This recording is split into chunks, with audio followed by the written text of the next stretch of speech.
سود سود کا مطلب ہے کیا خود، یعنی مذہب کے اندر، شریعت کے اندر واٹ از سود؟ کہ سود کا کانسیپٹ ہے کیا؟ دیکھیں شریعت میں سود دو جگہ پر سود کی بات آتی ہے، حرام والے سود کی، ٹھیک ہے نا؟ ایک کاروبار کے احکام میں آتی ہے، ٹھیک ہے، اور ایک قرضے کے احکام میں آتی ہے۔ صحیح ہے۔ اچھا، کاروبار کے احکام میں کہاں آتی ہے؟ کاروبار کے احکام میں سود کی بات آتی ہے کہ جب بھی کوئی انسان خرید و فروخت کر رہا ہو اور جس چیز کو بیچ رہا ہے وہ ان چیزوں میں سے ہے کہ جس کو وزن کے ذریعے تول کے بیچا جاتا ہے، یا اس کا ایک پیمانے نہیں ہوتے جیسے دودھ والوں کے یہاں پیمانے بنے ہوئے ہوتے ہیں، پیمانے کے ذریعے بیچا جاتا ہے، جس کو عربی زبان میں کہتے ہیں کیل،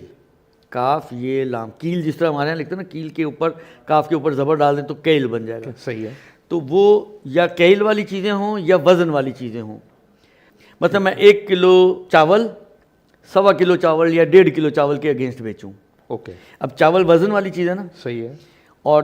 ادھر بھی چاول ہے ادھر بھی چاول ہے، صحیح ہے، صحیح نا، اور ایک طرف زیادہ ہے، تو یہ جو ایک ½ کلو میں زیادہ لے رہا ہوں یہ سود بن جائے گا۔ ٹھیک، دوسرا موقع جہاں سود کی بات آتی ہے وہ ہے قرض کا باب، قرض کے چیپٹر میں، ٹھیک ہے، کہ جب بھی آپ کسی کو قرض دیں اور قرضہ دینے والے پر شرط کریں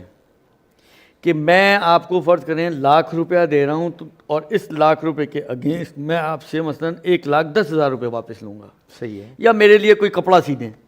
یا کوئی بھی خدمت جس کی کوئی ویلیو ہوتی ہے آپ میرے لیے انجام دیں، صحیح، تو اس 1,00,000 کے ساتھ کسی بھی چیز کو اگر آپ پلس کرتے ہیں واپسی میں ٹھیک ہے، شرط کے ذریعے سے تو یہ بھی سود بن جاتا ہے۔